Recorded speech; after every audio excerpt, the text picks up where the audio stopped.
नमस्कार, मैं doctor Anshumala Chandnagar, assistant professor department of economics, government VYT PG autonomous college Durg Chhattisgarh से हूँ। In my last video I had discussed about the production function related to law of variable proportions. इस video में हम production function का second part जो कि returns to scale है वो हम डिस्कस करने वाले हैं। प्रोडक्शन फंक्शन जिसे हम हिंदी में उत्पादन फलन कहते हैं, इसके अंतर्गत we will be covering all these topics. Isoquants, दूसरा है marginal rate of technical substitution जिसे हम तकनीकी प्रतिस्थापन के सीमांत दर कहते हैं, और इस वीडियो के लास्ट में हम डिस्कस करेंगे पैमाने का प्रतिफल, that is the long run production function returns to scale with two variables. तो सबसे पहले हम लोग देखते हैं समोत्पाद वक्र या फिर आइसोकॉन्ट्स या फिर उसका एक और नाम है इक्वल प्रोडक्ट कर्व्स। इसकी परिभाषा, इसका ग्राफिकल रिप्रेजेंटेशन और इसकी विशेषताएं, प्रॉपर्टीज हम लोग डिस्कस करेंगे। Now what is an isoquant? Isoquant एक टेक्निक है, इट्स अ टेक्निक। वो टेक्निक किस चीज के लिए है? To study the theory of production, पहला उत्पादन फलन को पढ़ने के लिए, और दूसरा उसके साथ में एक प्रोड्यूसर के इक्विलिब्रियम को प्राप्त करने के लिए, संतुलन बिंदु प्राप्त करने के लिए आइसोकॉन्ट की इस टेक्निक की हेल्प ली जाती है। So what is an isoquant? It indicates different input combinations or input ratios that may be used to obtain a specified level of output। यह विभिन्न साधन संयोगों को दर्शाता है जिसकी मदद से, जिसके द्वारा हम एक स्पेसिफाइड लेवल का आउटपुट हम प्राप्त कर सकें। Now let us see some few facts about the isoquants. Isoquant या समोत्पाद वक्र जिसे हम हिंदी में कहते हैं, उसके लिए कुछ जरूरी चीजें हमें जानना जरूरी है। सबसे पहला कि ये एक प्योर टेक्निक है, आइसोकॉन्ट इज अ टेक्निक। दूसरा ये कि ये एक ऐसा कंसेप्ट है जो कि हम जो कंजम्पशन थ्योरी पढ़ते हैं, उपभोक्ता विश्लेषण, उसमें उदासीनता वक्र विश्लेषण के पैरेलल का ये कंसेप्ट है, और इसीलिए इसे प्रोडक्शन इंडिफरेंस कर्व एनालिसिस या फिर उत्पादन उदासीनता वक्र विश्लेषण भी कहा जाता है। एक बहुत इंपॉर्टेंट कैरेक्टरिस्टिक है आइसोकॉन्ट्स का, समोत्पाद वक्र का, वो यह है कि जब हम इंडिफरेंस कर्व पढ़ते हैं, उदासीनता वक्र विश्लेषण पढ़ते हैं जो कंजम्पशन थ्योरी में या उपभोग विश्लेषण में, तो जब हम डिफरेंट उदासीनता वक्र या इंडिफरेंस कर्व्स को देखते हैं तो हमें ये तो पता रहता है कि कौन सा इंडिफरेंस कर्व ज्यादा मात्रा में सेटिस्फैक्शन दे रहा है या कम मात्रा में सेटिस्फैक्शन दे रहा है, पर हम उसकी वैल्यू नहीं बता सकते कि वो कितना ज्यादा है कितना कम है। पर एक प्रोडक्शन जो आपका इंडिफरेंस कर्व है, या फिर हम बोल सकते हैं कि जो आइसोकॉन्ट है समोत्पाद वक्र, उसकी विशेषता यही है कि हम उसमें ये बता सकते हैं कि वह प्रोडक्शन किस अमाउंट से ज्यादा है या कम है। Now let us take an example about it. हम एक ऐसा एग्जांपल लेते हैं जिसमें लॉन्ग रन में, जिसमें कि दो हमारे पास इनपुट्स हैं, साधन हैं, लेबर और कैपिटल। तब उसका जो प्रोडक्शन फंक्शन है, जैसे हम लोगों ने इसके पहले वीडियो में डिस्कस किया है कि एक प्रोडक्शन फंक्शन का जो मैथमेटिकल रिप्रेजेंटेशन होता है वो QX is equal to F is a function of L and K, where L is the labour input, एक के श्रम का साधन है, K जो है यहाँ पे पूंजी साधन है, और QX जो है वो आउटपुट दर्शा रहा है। एक एग्जांपल आप देख सकते हैं यहाँ पे जो कॉलम A है, यहाँ पे A B C D जो है, ये डिफरेंट कॉम्बिनेशन है, संयोग है इन उत्पादन के साधनों का, जो कि हमारा यहाँ पे लेबर और कैपिटल, श्रम या पूंजी है। दूसरा कॉलम में आप देख सकते हैं कि किस तरह का कॉम्बिनेशन A में लेबर का हम लोगों ने 1 यूनिट लिया हुआ है और साधन 12, जो साधन B है या Y है, जो कि कैपिटल है हमारा, वो 12 है। और इन दोनों के कॉम्बिनेशन को यूज करके, इनपुट्स को यूज करके हमने जो उत्पादन या आउटपुट मिला है हमें, वो है 100 यूनिट्स। दूसरा कॉम्बिनेशन B कॉम्बिनेशन, एक ऐसा कॉम्बिनेशन जिसमें साधन की मात्रा 2 है, साधन X की मात्रा 2, लेबर 2, कैपिटल 8, और फिर भी उत्पादन 100 यूनिट्स। तीसरा combination C, labour 3 units, capital 5 units, उत्पादन का जो अमाउंट है, क्वांटिटी है, वो 100 units, again the same. Coming to the D concept combination here, यहाँ पे जो लेबर है वो 4 है यूनिट्स, कैपिटल हमने 2 यूनिट्स का उपयोग किया है, और फिर भी हमें उत्पादन जो है आउटपुट 100 यूनिट्स मिल रहा है। इसे हम अगर एक ग्राफ में रिप्रेजेंट करें तो ग्राफ इस तरह से हमें मिलेगा। You can easily see here, this are A, B, C, D combinations हैं।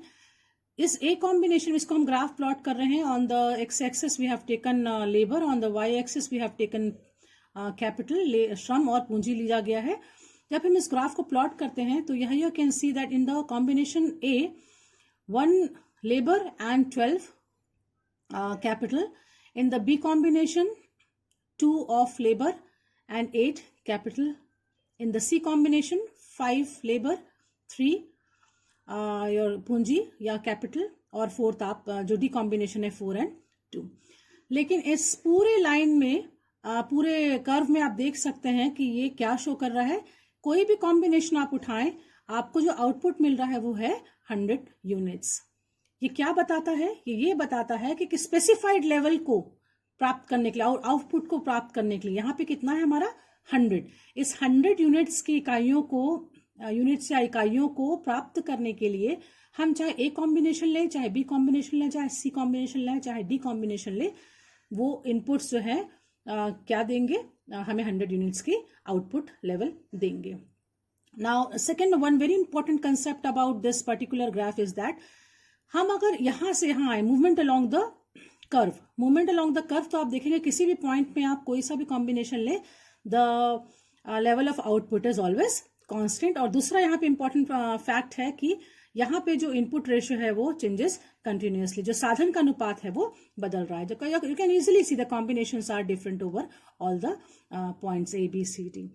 तो उस जो टेबल हम लोगों ने लिया उसकी हेल्प से we have drawn this graph, and this is nothing but this graph we are getting is a downward sloping, जो आपको एक नेगेटिव स्लोप के साथ ये जो कर्व नजर आ रहा है, ये कर्व है, this is called as isoquant curve. Let us see the types of isoquants. First one is your linear isoquant, input output isoquant, kinked isoquant and the smooth convex isoquant. ये जो linear है इसका हम लोग हिंदी भी देख सकते हैं रैखिक समोत्पाद वक्र है। ये ऐसा केस है जहां पे जो फैक्टर्स ऑफ प्रोडक्शन हैं, जो साधन है उत्पादन के साधन, वो परफेक्ट सब्स्टिट्यूट होते हैं एक दूसरे के। ठीक है, या तो आप एक फैक्टर को, कोई भी एक फैक्टर यूज करके आप उस लेवल ऑफ आउटपुट को प्राप्त कर सकते हैं। Second case is your input output is Leontief isoquant या समोत्पाद वक्र भी कहते हैं। ये एक ऐसा केस है जिसमें कि जीरो फैक्टर ऑफ प्रोडक्शन की जीरो सब्स्टिट्यूबिलिटी होती है। नेक्स्ट वन इज द किंग्ड, इसका हिंदी है विंकुचित आइसोकॉन्ट और समोत्पाद वक्र। इसमें लिमिटेड सब्स्टिट्यूबिलिटी होती है और वो सब्स्टिट्यूबिलिटी वही पॉसिबल है जहां पे वो जो ग्राफ है वो किंग रहे।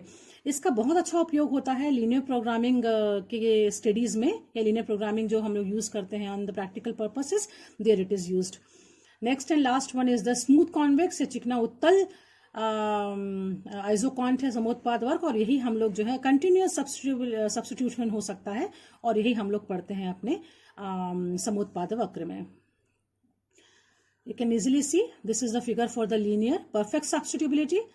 Second one is your input output, Leontief भी कहते हैं। यहाँ पे बिल्कुल भी जीरो सब्स्टिट्यूबिलिटी, जीरो यहाँ पे सब्स्टिट्यूट हो सकते हैं, हो ही नहीं सकते एक्चुअली। किंग्ड है यहाँ पे आप देख सकते हैं, और इसकी स्मूथ कर्व जो कि हम लोग जिस समोत्पाद वक्र की बात करते हैं वो यहाँ पे है। Now this is an isoquant map. Isoquant map आप देख सकते हैं, यहाँ पे बहुत सारे आइसोकॉन्ट्स बने हुए हैं। ये जो आइसोकॉन्ट IQ1 दिख रहा है, यहाँ पे 100 यूनिट्स का प्रोडक्शन हो रहा है, यहाँ पे 200, 300, 400। ये क्या बताता है? एक समोत्पाद मानचित्र है, एक complete set of isoquants for the producers. This is called as isoquant map. ठीक है, समोत्पाद वक्रों का एक समूह जो है प्रदर्शित किया जा रहा है, जैसे समोत्पाद मानचित्र कहते हैं। ये क्या बता रहा है कि जैसे जैसे आप राइट साइड ऊपर की तरफ जा रहे हैं, आपका लेवल ऑफ आउटपुट जो है वो बढ़ता हुआ दिखाई दे रहा है। इसका मतलब जैसे जैसे आप राइट साइड जाएंगे, समोत्पाद वक्र जो है वो हायर लेवल ऑफ आउटपुट्स को शो करेगा। Now coming to another concept that is called as marginal rate of technical substitution, तकनीकी प्रतिस्थापन की सीमांत दर, MRTS इन वेरी शॉर्ट। क्या होता है ये? Marginal rate of technical substitution of input X, और यहाँ पे आप लेबर ले सकते हैं, for input Y may be defined as the number of units of input of Y which can be replaced by 1 unit of X, the level of output remaining the same. Hindi में देख लेते हैं एक बार समझने के पहले। साधन श्रम की साधन पूंजी के लिए तकनीकी प्रतिस्थापन के सीमांत दर का अर्थ है कि साधन श्रम की एक इकाई पूंजी के कितनी इकाइयों के स्थान पर प्रयोग की जा सकती है, उत्पादन मात्रा सेम रहे। हम जब इस टेक्निकल सब्स्टिट्यूशन की बात कर रहे हैं तो यह याद रखिए कि आउटपुट लेवल जो है वो समान रहेगा, वो कांस्टेंट है। इस केस में marginal rate of technical substitution का ये मतलब है कि इस एक्स इनपुट के लिए या लेबर का जो MRTS है वो उसका डेफिनेशन या उसका मतलब ये है कि एक एक्स को बढ़ाने पे y के कितने यूनिट्स का हमें रिप्लेसमेंट करना पड़ेगा या सेक्रीफाइस करना पड़ेगा, और वही x की marginal rate of technical substitution होता है। Marginal rate of technical substitution को हम एक एग्जाम्पल के थ्रू, एक टेबल के थ्रू हम लोग डिस्कस कर सकते हैं, समझ सकते हैं। In this table you can easily see first is the column containing the combinations A combination, B C D combination। दूसरा जो कॉलम है वो है 1 2 3 4 जो कि लेबर या श्रम का यूनिट्स का इस्तेमाल को दिखा रहा है, यूज को दिखा रहा है। तीसरा कॉलम है पूंजी के इस्तेमाल को दिखा रहा है, 12 8 5 और 3। आप आराम से देख सकते हैं कि जैसे पहला एक कॉम्बिनेशन ए है, इसमें सबसे पहले श्रम का 1 यूनिट और कैपिटल के 12 यूनिट का उपयोग किया जा रहा है, और दूसरा कॉम्बिनेशन जो है उसमें श्रम का हमने 2 यूनिट्स यूज किया और कैपिटल का 8 यूनिट। थर्ड कॉम्बिनेशन में लेबर का 3 यूनिट्स, कैपिटल का 5 units, and similarly in the D combination 4 and 3। आप ध्यान से इस टेबल को जब देखेंगे तो जब ए से बी कॉम्बिनेशन की तरफ जा रहे हैं, मतलब हम एक लेबर की जगह हम अगर 2 लेबर यूज कर रहे हैं, that means we have an increment of 1 more labour, we have added 1 more labour. 1 unit labour की इंक्रीज करने पे यहाँ पे हमने पूंजी किया, कैपिटल के कितनी यूनिट्स कम किए, 12 और 8, यहाँ पे 4 यूनिट्स हमने कम किया। Coming to the C combination, हमने एक और लेबर इंक्रीज किया, एक और लेबर इनपुट श्रम का साधन है उसको एक और इंक्रीज किया।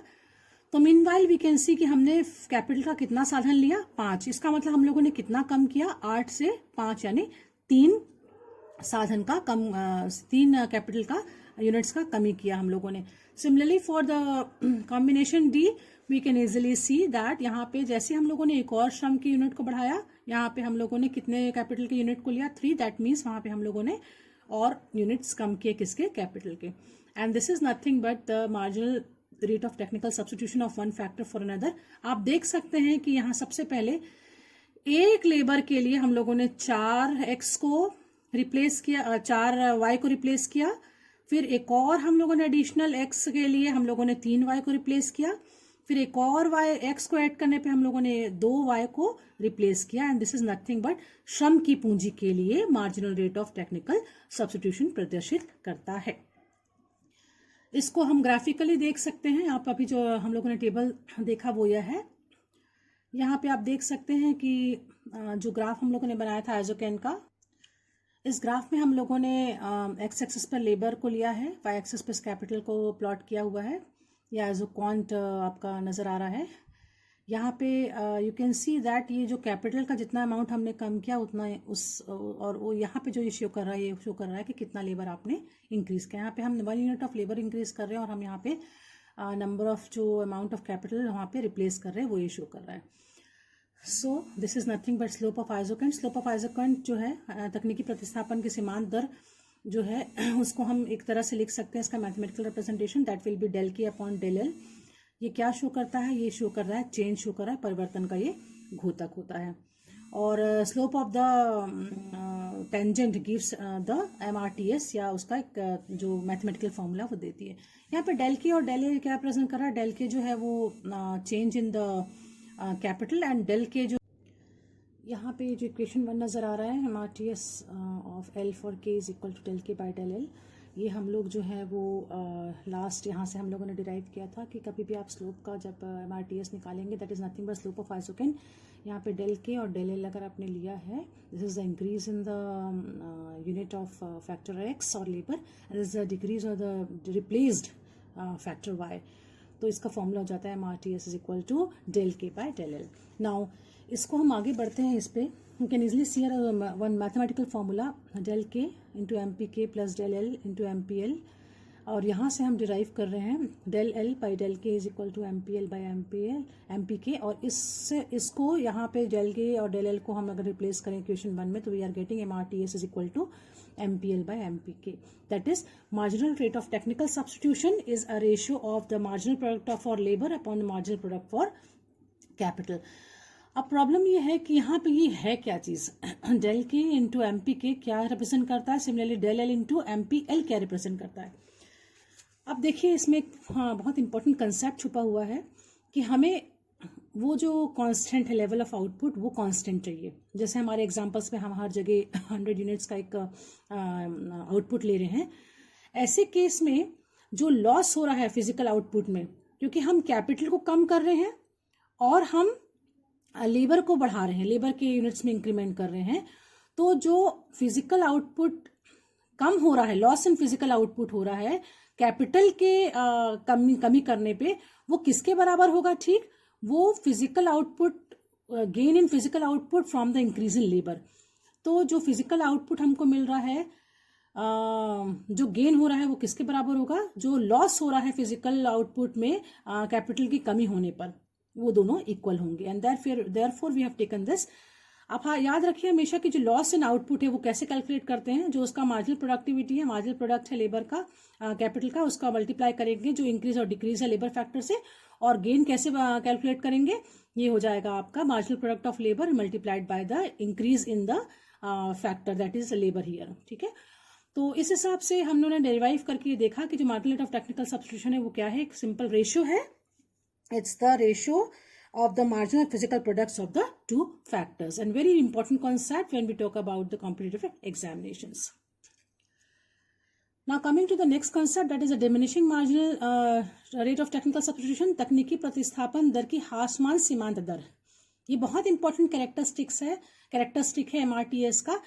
ये क्या बोलता है? As the quantity of labour is increased, जैसे जैसे हम लेबर की एक एक यूनिट बढ़ाते जाते हैं, एड ऑन करते जाते हैं, और कैपिटल की कुछ यूनिट्स या इकाइयां कम करते जाते हैं, तो जो अमाउंट ऑफ कैपिटल रिप्लेस हो रहा है उसके जो यूनिट्स हैं वो it will go on diminishing. ये बहुत सिंपल सी चीजें हम लोगों ने इसको देखा हुआ था. मैं एक बार पीछे ले जाती हूँ. यहाँ पे ये देखिए, यहाँ पे देखिए कि एक यूनिट आपने बढ़ाया तो आपने 4 यूनिट Y के रिप्लेस किए. फिर आपने एक यूनिट X का बढ़ाया, लेबर का बढ़ाया, तो आपने 3 यूनिट Y के कम किए. फिर आपने एक और यूनिट लेबर का बढ़ाया तो आपने अब केवल 2 यूनिट Y के रिप्लेस किए या कम किए इसको बढ़ाने के लिए. तो यही है, कुछ नहीं आपका, कि आप देखिए पहले 4Y को आपने सेक्रीफाइस किया, फिर 3Y को सेक्रीफाइस किया, फिर आपने 2 को रिप्लेस किया. And this is nothing but this is showing the diminishing characteristic, and this is known as the marginal rate of diminishing marginal rate of technical substitution, तकनीकी प्रतिस्थापन की ह्रासमान सीमांत दर. अब एक देखिए, एक आइसोकेंट के जब आप थ्रू जाते हैं, isoquant you are moving along an isoquant, as the quantity of labour is increased, capital is decreased, the marginal physical productivity of labour diminishes. MP का जो एमपीपीएल जो है वो डिक्रीज होता है, और marginal physical productivity of capital it goes on increasing, MPP के जो है वो बढ़ता जाता है. श्रम की सीमांत उत्पादकता घटती जाती है और पूंजी की सीमांत उत्पादकता बढ़ती जाती है, जैसे जैसे हम लेबर को इंक्रीज करते हैं और पूंजी को घटाते जाते हैं. तो दिस इज द कंसेप्ट. और ये डायग्राम आपको शो कर रहा है कि किसी भी पॉइंट पे आपको अगर marginal rate of technical substitution निकालना है तो उस पॉइंट पे आप उसका स्लोप ले लीजिए और एक टेंजेंट ड्रॉ कर लीजिए. के पॉइंट पे टेंजेंट ड्रॉ करने के बाद उसका स्लोप निकाल लीजिए, and therefore you will be getting the value of marginal rate of technical substitution at that particular point. L पे निकालना है, एल पे टेंजेंट ड्रॉ कर लीजिए. मैंने ड्रॉ किया हुआ है, देखिए टेंजेंट जे डैश, और यहाँ पे आप इसका स्लोप निकाल लेंगे तो आपको यहाँ इस पॉइंट पे marginal rate of technical substitution मिल जाएगा. Now coming to very next important concept, that is the properties of isoquants, समोत्पाद वक्रों की विशेषताएं. सो फर्स्ट वन इज, यहाँ पे देखिए इसकी जो फर्स्ट प्रॉपर्टी है समोत्पाद वक्र की पहली विशेषता, आइसोकॉन्स आर डाउनवर्ड स्लोपिंग. समोत्पाद वक्र दाई ओर नीचे की ओर झुका होता है. डायग्राम हम लोगों ने दिखाया नहीं है, मैंने प्रेजेंट नहीं किया है, because everywhere we can see that this downward sloping curve we can see. ये क्यों होता है? वो इसलिए होता है क्योंकि जब आप फैक्टर एल जो लेबर है अपना, उसके यूनिट्स बढ़ाते जा रहे हैं जब आप, तो at the same time what you are doing is you are decreasing the another factor, that is the factor capital. जो पूंजी है उसको आप घटाते जा रहे हैं. क्यों? क्योंकि हमको एक कांस्टेंट लेवल ऑफ आउटपुट चाहिए. और साथ में the downward sloping property of isoquants follow from a valid assumption that the marginal physical products factors are positive. हम ये मान के चलते हैं, assumption है, and that is the use of additional units of factors will definitely yield positive increments in output. तो जब हम दोनों को बढ़ा लेंगे तो सीधी सी बात है कि वो एक डिफरेंट लेवल ऑफ आउटपुट हमको देगा. But since we want the constant level of output, therefore हम एक को कम कर रहे हैं, दूसरे को बढ़ा रहे हैं, और देयरफॉर वो we get the downward sloping isoquant curve. Second one is that, इसके साथ एक और इम्पॉर्टेंट चीज है कि आइसोकांट डाउनवर्ड स्लोपिंग होता है, इसका स्लोप नेगेटिव होता है. क्या यह एक्स एक्सिस के पैरेलल हो सकता है? क्या एक्स एक्सिस के पैरेलल यानी हॉरिजॉन्टल लाइन हो सकती है क्या? ऐसे केस में it can not be in horizontal line. वो ये इम्प्लाई करेगा कि मार्जिनल प्रोडक्ट ऑफ लेबर वो है जीरो है. और दूसरा, अगर हम इसको पैरेलल टू वाई एक्सिस हो सकता है क्या? वो भी नहीं हो सकता है. वर्टिकल बोले या फिर पैरेलल टू वाई एक्सिस, वो इसलिए नहीं हो सकता है क्योंकि अगर ऐसे केस में अगर हम इसको वर्टिकल आइसोकाइंट को कंसीडर करें तो उस समय marginal product of capital will be zero. ये अपवर्ड स्लोपिंग भी नहीं हो सकता, ये केवल डाउनवर्ड स्लोपिंग होता है. Now coming to the next important विशेषता और property of isoquant. Isoquants are convex to the origin. समोत्पाद वक्र मूल बिंदु की ओर उन्नतोदर होते हैं. इसका रीजन ये है कि जैसे जैसे हम नीचे की तरफ बढ़ते हैं आइसोकांट कर्व में, smaller units of capital are required to substitute the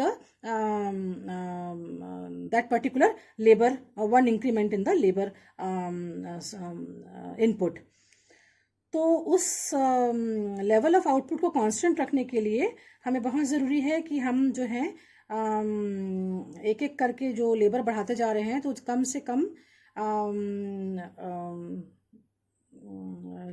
units of capital हमें रिप्लेस करना पड़ रहा है. Thus the convexity of the equal product curves is due to the diminishing marginal rate of technical substitution of one factor for the another. तो इसका जो reason है वो ये है कि डिमिनिशिंग MRTS इसका रीजन है. हम लोगों ने diminishing marginal rate of technical substitution already discuss कर लिया है. सो इसके ओरिजिन कन्वेक्सिटी का एक वो इंपॉर्टेंट रीजन है. This nothing implies but nothing there but the diminishing slope of the curve. Next one is the next आप important एक आइसोकांट का फीचर या कैरेक्टरिस्टिक देख सकते हैं. आइसोकांट्स नेवर क्रॉस इच अदर, और कोई भी दो समोत्पाद वक्र परस्पर एक दूसरे को काट नहीं सकते. इसका क्या इम्प्लीकेशन है, क्या मतलब है, देख लीजिए. जो एक डायग्राम आप ग्राफ देख पा रहे हैं, एक ग्राफ है IQ1 जिसमें हम लोगों ने 100 यूनिट्स का आउटपुट दिखा रहे हैं, और दूसरा ग्राफ, दूसरा जो कर्व है वो है IQ2 that is representing a level of output of 200 units. ये दोनों एक दूसरे को इंटरसेक्ट करे पॉइंट P. एक पॉइंट हम लोगों ने IQ2 में लिया है A पॉइंट, और दूसरा एक पॉइंट लिया हम लोगों ने point B in the curve IQ1. यहाँ पे लेबर, यहाँ पे कैपिटल शो हो रहा है. देखिए, at point A what will be the level of production, how much production you are getting, कितना आपको आउटपुट मिल रहा है. इस समोत्पाद वक्र IQ2 में आपको कितना लेवल ऑफ आउटपुट मिल रहा है, 200. यहाँ आप देख सकते हैं. सिमिलरली अगर आप एक और पॉइंट लें, एक पॉइंट लें दूसरे वाले का आइसोकांट में या दूसरे वाले समोत्पाद वक्र में, तो उसमें कितना मिल रहा है, क्योंकि वो ऑलरेडी बता रहा है कि वो जो आइसोकांट है वो कितना दे रहा है, 100 यूनिट्स का आउटपुट दे रहा है. तो कोई भी पॉइंट ले लीजिए उस आइसोकांट में, वो आपको 100 यूनिट्स का ही उत्पादन देगा. अब हम अगर पॉइंट लेते हैं P एक ऐसा पॉइंट है जो कि दोनों का इंटरसेक्शन पॉइंट है, मतलब वहां से IQ1 भी पास हो रहा है और वहां से IQ2 भी पास हो रहा है. तो पॉइंट P पर क्या वो 200 होगा या 100 होगा? ये तो पॉसिबल ही नहीं है कि A और B इक्वल हो और that is will be equal to P. तो इस तरह का इलॉजिकल जो चीज है वो ये शो कर रहा है कि this A, that is IQ1 and IQ2, the two isoquants can never cross each other. कोई भी दो समोत्पाद वक्र दूसरे को परस्पर काट नहीं सकते इस रीजन के through. Now coming to the next one, a higher isoquant represents a larger output. आप देख सकते हैं डायग्राम में L K यहाँ पे नजर आ रहा है. जो राइट हैंड साइड वाले जैसे जैसे हम हायर लेवल पे जाएंगे, हायर साइड जाएंगे इस ग्राफ के, तो वहां पे जो आइसोक्वांट है वो हमेशा क्या शो करेगा, वो लार्जर लेवल ऑफ आउटपुट हमेशा शो करेगा. Now coming to the isoquants of perfect substitution complements, आप देख सकते हैं पूर्णतः स्थानापन्न वस्तुएं जब होती हैं तो ऐसे केस में जो आइसोक्वांट्स हैं उनका शेप इस तरह से होता है, कैन सी द शेप. और अगर दो वस्तुएं, दो साधन ऐसे हैं जो कि पूर्णतः पूरक पूरक है एक दूसरे के, they are the perfect complements, तो ऐसे केस में समोत्पाद वक्र का जो शेप रहता है वो इस तरह से आप देख सकते हैं, इंग्लिश के एल अल्फाबेट जैसा आपको शेप नजर आ रहा है. Coming next is our topic of law of returns to scale.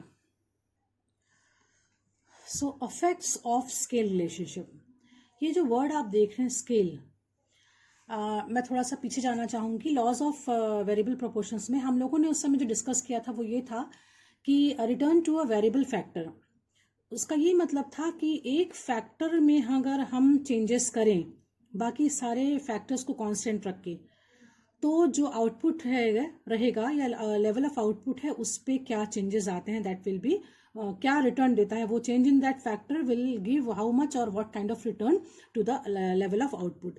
इसमें हम पढ़ रहे हैं रिटर्न्स टू स्केल. ये स्केल का ये मतलब है कि जितने भी इनपुट्स हम ले रहे हैं इसमें, since we are studying about the long term, तो लॉन्ग टर्म में हम, इसका ये मतलब है कि जितना भी और इनपुट्स हम ले रहे हैं, जो भी हम उत्पादन के साधन का प्रयोग कर रहे हैं, उनका प्रोडक्शन प्रोसेस के टाइम पे, उत्पादन के समय, they are increased in the same proportion. जैसे हम लेबर और कैपिटल ले रहे हैं तो हम उनको सेम प्रोपोर्शन पे चेंज करेंगे या इंक्रीज करेंगे, उसको हम बोलते हैं स्केल. और तब हम उसका इफेक्ट देखेंगे लेवल ऑफ प्रोडक्शन पे या आउटपुट पे, और वही कहलाता है रिटर्न्स टू स्केल. और we will be studying laws of returns to scale. ये क्या बोलता है कि that when all factors of production are increased in the same proportion the output will increase but the increase में बी. कहने का ये मतलब है कि जब हम उत्पादन के सभी साधनों को सेम प्रोपोर्शन में इंक्रीज करेंगे तो आउटपुट विल डेफिनेटली इंक्रीज. और वो जो आउटपुट इंक्रीज होगा वो इंक्रीज या तो इंक्रीजिंग रेट पे हो सकता है,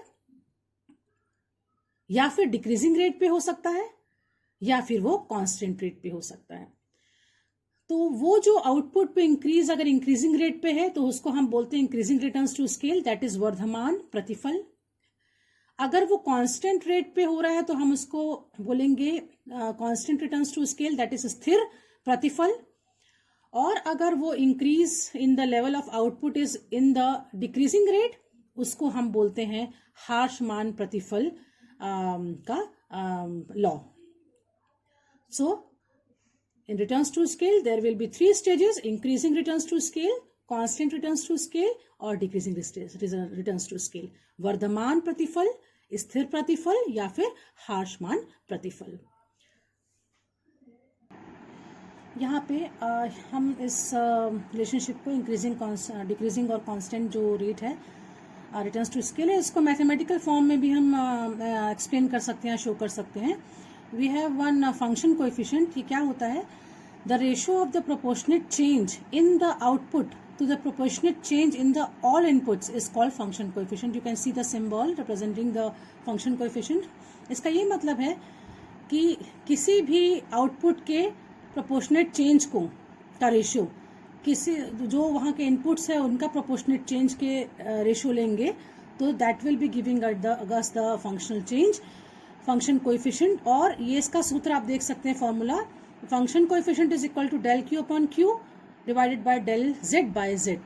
यहाँ पे जो डेल क्यू बाय क्यू है ये changes in the output show कर रहा है, और डेल जेड बाय जेड जो है वो changes in the input show कर रहा है. Now if we get function coefficient greater than 1 then this is indicating increasing returns to scale. If we get function coefficient equal to 1, it is representing constant returns to scale, and if we will get function coefficient less than 1, then it is showing decreasing returns to scale. So the three stages of returns to scale are increasing returns to scale, in where input in increase in output is more than the proportional to increase in inputs. मान लीजिए कि हम inputs में 20% change कर रहे हैं और अगर आउटपुट में मोर देन 20% चेंज आ रहा है तो वो स्टेज 1 है या इंक्रीजिंग रिटर्न्स टू स्केल है. सिमिलरली अगर हम इनपुट्स पे चेंज कर रहे हैं 20% से और अगर आउटपुट में चेंज हो रहा है 20% के बराबर तो वो हो रहा है constant returns to scale. That is, the increase in output is proportional to the increase in input. और थर्ड है decreasing returns to scale. इसका मतलब कि the increase in output is lesser than the proportional to the increase in inputs. अगर हम inputs में 20% change कर रहे हैं तो अगर जो इंक्रीज है आउटपुट में वो 20% से कम अगर आ रहा है तो वो स्टेज 3 है डिक्रीजिंग रिटर्न्स टू स्केल का. This we can easily understand with the help of a table, and then we'll be looking into the graph picture. आप देखिए टेबल जो दिखा रहा है स्केल ऑफ इनपुट्स दिखा रहा है. यहाँ पे हमने 1 लेबर लिया है, 1 combination of 1 labour and 1 capital. Total product हो रहा है यहाँ पे 10, मार्जिनल प्रोडक्ट है 10. दूसरा कॉम्बिनेशन हम देख सकते हैं हम लोगों ने सेम प्रोपोर्शन में इस इनपुट को बढ़ाया. 2 labour 2 capital, total product 30, marginal product will be 20. We have already seen how to calculate the marginal product in our previous videos. फिर हम लोगों ने तीसरा कॉम्बिनेशन, फिर हम लोगों ने सेम प्रोपोर्शन में कॉम्बिनेशन को बढ़ाया, इनपुट्स को बढ़ाया. 3L 3K output, the total product 60, marginal product will be 30. Similarly for 4L 4K 100 total product, 40 will be the marginal product, and so on. आप देख सकते हैं 10, 30, 60, 100, 140, 180, 210 and so on. Here marginal product you can see 10, 20, 30, then 40, 40, 40, 30, 20. आप बहुत आसानी से देख सकते हैं कि स्टेज 1 में मार्जिनल प्रोडक्ट जो है वो 10 से 20 से 30 वो बढ़ रहा है. Stage 1, this is known as the increasing returns to scale. यहाँ पे टोटल प्रोडक्ट भी बढ़ रहा है, मार्जिनल प्रोडक्ट भी बढ़ रहा है और एवरेज प्रोडक्ट भी बढ़ रहा है. Coming to the second one, here you can see 100, 140, 180, that is the total product is increasing. Marginal product is constant and average product is also increasing. This is called as the second stage, constant returns to scale. Now, आप उसके बाद भी अगर same proportion में आप inputs को बढ़ाते जाएंगे, that is 7 L and 7 labor and 7 capital, 8 labor, 8 capital, 9 labor, 9 capital. Here you can easily see that the total product is still increasing, but the marginal product is decreasing. Average product भी decrease हो रहा है, increase हो रहा है, और ये stage 3 कहलाता है, that is called as the decreasing returns to scale. इसको हम टेबल को अगर ग्राफ वे में ग्राफिकली हम लोग शो रिप्रेजेंट करना चाहें, प्लॉट करें, तो यहाँ पे स्केल ऑफ इनपुट्स है. ये स्केल ऑफ इनपुट्स यानी लेबर और कैपिटल का दोनों का इनपुट्स हम देख रहे हैं कि 1 और 1 कॉम्बिनेशन ले रहे हैं तो क्या 2 और 2 का combination. This is showing 3 and labor 3 capital, 4 labor 4 capital, 5 labor 5 capital, 6 labor 6 capital and so on. This is scale of inputs. और यहाँ पे हम प्लॉट कर रहे हैं मार्जिनल प्रोडक्ट को 5, 10, 15, 20. Then easily if we will plot 10, 20, 30, 40, 50, we'll easily get this one. This shape you can see. यहाँ point A और point B तक आपको स्टेज 1 शो करता है increasing returns to scale. B point से लेके C पॉइंट तक stage 2 that is constant returns to scale. ये जो 40 40 40 वो ये शो हो रहा है, 3 पॉइंट्स आपको नजर आ रहे हैं ब्राउन कलर में. And then from C to D this is stage 3, this is the decreasing returns to scale. ये आपको दिख रहा है 1 2 3 4 points 40 30 20 40 30 20 and 10. So this is nothing but the returns to scale का एक एक्सप्लेनेशन है with the help of table in the graph. इसको summarise कर सकते हैं हम. स्टेज 1 है term used increasing returns to scale. TP बढ़ता है इंक्रीजिंग रेट पे, एपी बढ़ता है रैपिडली, इकोनॉमिक्स ऑफ स्केल है ए से बी पॉइंट तक. स्टेज 2 है कांस्टेंट रिटर्न्स टू स्केल है, जो टीपी है कांस्टेंट रेट में बढ़ रहा है, एपी कांस्टेंट हो जाता है, एमपी जो है उसके बारे में यहाँ पे नहीं दिया गया है. From point B to C. Stage 3 जो है ऑब्वियसली कांस्टेंट है यहाँ पे. डिक्रीजिंग रिटर्न्स है to scale increases at a decreasing rate, falls rapidly AP, और यहाँ पे डिसइकोनॉमी का स्केल है, फॉर्म C2D है। ये जो आपका पिक्चर है इसको ये रिप्रेजेंट कर रहा है। Now coming to the causes of increasing returns, पैमाने के वर्धमान प्रतिफल के कारणों को हम देखें तो पहला कारण है अविभाज्यता या फिर indivisibility of factors. Now indivisibility means that certain factors are available only in large and lumpy units and therefore can be utilized with utmost efficiency at larger level of output. As the scale of production is increased, then what happens? These invisible factors are utilized better and more efficiently. And this leads to increasing returns of scale. तो सीधी सी बात है कि जब कोई ऐसा factor है जो कि विभाज्य है, जिसे हम टुकड़ों में बांट नहीं सकते, तो जैसे जैसे हम लेवल ऑफ आउटपुट इंक्रीज करते जाते हैं, जैसे जैसे हम लेवल ऑफ प्रोडक्शन बढ़ाते जाते हैं, the scale of production increases, तो क्या होता है, स्केल ऑफ प्रोडक्शन यानी जो हम कॉम्बिनेशन ऑफ इनपुट्स ले रहे हैं उसको बढ़ाते जा रहे हैं, तो वो जो इंडिविजिबल फैक्टर्स हैं वो क्या करते हैं, वो मोर एफिशिएंटली काम करते हैं इस लेवल पे, स्टेज 1 पे। Second one is division of labour and specialisation of labour, श्रम विभाजन बोलते हैं जिसको, विशेषीकरण बोलते हैं या कुशलता। जैसे जैसे वेरिएबल फैक्टर इंक्रीज होता है स्टेज 1 पे, एफिशिएंसी, जो वेरिएबल फैक्टर की एफिशिएंसी वो अपने आप बढ़ती जाती है, बिकॉज क्या होता है, वो डिविजन ऑफ लेबर या विशेषीकरण की बात वहां पे आती है। तो स्पेशलाइजेशन इंक्रीज होता है तो वो इंक्रीज इन एफिशिएंसी होती है। Coming to the causes of decreasing returns, पैमाने का हाशमान प्रतिफल के कारण देख लेते हैं। पहला है एंटरप्रेन्योर, जिसको हम उद्यमकर्ता भी बोलते हैं। दूसरा है मैनेजमेंट प्रॉब्लम, प्रबंधकीय समस्या की बात करते हैं। और तीसरा एग्जॉस्टिबल ऑफ नेचुरल रिसोर्सेज, जो नेचुरल रिसोर्सेज क्षय होने वाले होते हैं उनके बारे में हम बात कर रहे हैं। एंटरप्रेन्योर को हम लोगों ने, या कुछ इकोनॉमिस्ट जो है, they think as to be a fixed factor of production. So जैसे जैसे scale of production increase in the scale, there may be a point when जो एंटरप्रेन्योर्स के स्किल्स हैं, उद्यमकर्ता की जो स्किल्स है, एबिलिटीज हैं, वो पूरी की पूरी यूटिलाइज जाती है, पूरी की पूरी। तो उद्यमकर्ता जो उसके बाद अगर काम करे तो उसकी जो एफिशिएंसी है वो क्या होती है, डिक्रीज होती है, और this can give rise to economies of scale. इसके अलावा आप देख सकते हैं मैनेजमेंट प्रॉब्लम है, प्रबंधन की समस्याएं कई तरीके की आती हैं। और लास्ट है, कुछ ऐसे नेचुरल रिसोर्सेज हैं जो कि लिमिटेड हैं। कुछ क्या, अक्सर हमने देखा है कि बहुत सारे natural resources maximum they are of limited quantity, available limited quantity. तो क्योंकि नेचुरल रिसोर्सेज आपको प्रोवाइड ही नहीं हो रहे हैं, तो वो कहीं ना कहीं आपको this is a cause for the decreasing returns because of their limited supply. Now since we have already discuss isoquants, तो हम देख लेते हैं कि आइसोकॉन्ट्स की हेल्प से किस प्रकार से we can show that the increasing returns, constant returns और decreasing returns with the help of this technique. समोत्पाद वक्र से पैमाने का प्रतिफल। This diagram you can easily see, यहाँ पे लेबर प्लॉट किया गया है, capital on the Y axis. आप देख रहे हैं कि यहाँ पे जो आइसोकॉन्ट्स Q1, Q2, Q3, Q4, ये रिप्रेजेंट कर रहे हैं डिफरेंट लेवल ऑफ आउटपुट्स को, because as we go to higher levels we get the isoquants of increasing outputs. आप देखिए यहाँ पे जो डिफरेंस दिख रहा है ए और बी और सी और डी, इनमें कैसा रिलेशनशिप है, A B is greater than B C is greater than C D is greater than D. मतलब आपको जैसे जैसे आपका उत्पादन यहाँ पे बढ़ रहा है, आपको कम से कम इनपुट्स की बढ़ाने की जरूरत पड़ रही है। That means input is 20% increased, output is increased more than is increased by more than 20%, and this is a relationship that is called as increasing returns to scale.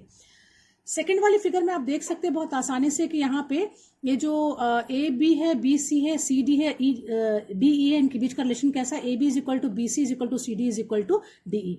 इनके बीच का गैप बिल्कुल सेम है। इसका मतलब क्या, जैसे आप इनपुट का जो सेम प्रपोर्शन पे कॉम्बिनेशन बढ़ा रहे हैं 20% से, तो आउटपुट भी 20% से बढ़ रहा है। This is called as the constant returns to scale.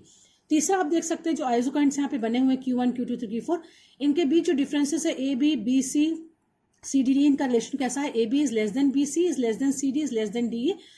इसका क्या मतलब हुआ कि जैसे आप इनपुट को 20% से इंक्रीज कर रहे हैं, तो जो आउटपुट है वो इंक्रीज तो हो रहा है but it is less then 20%। मतलब आपको लेवल ऑफ आउटपुट बढ़ रहा है पर वहां पे आपको इनपुट्स का जो है वो ज्यादा लग रहे हैं और जो आउटपुट है वो कम मिल रहा है। So this is all about the production function related to the returns of scale. ये जो वीडियो बनाया गया है वो अंडर ग्रेजुएट सिलेबस के अकॉर्डिंग इसको टॉपिक्स को कवर करने की कोशिश की गई है। इस वीडियो में बहुत सारे ऐसे अदर कॉन्सेप्ट्स हैं प्रोडक्शन फंक्शन के जो कि कॉम्पिटिटिव एग्जाम्स में बहुत ज़्यादा पूछे जाते हैं, जो कि इस वीडियो में डिस्कस नहीं हुए हैं. We will be discussing all those concepts of production function in the next video. Thank you so much.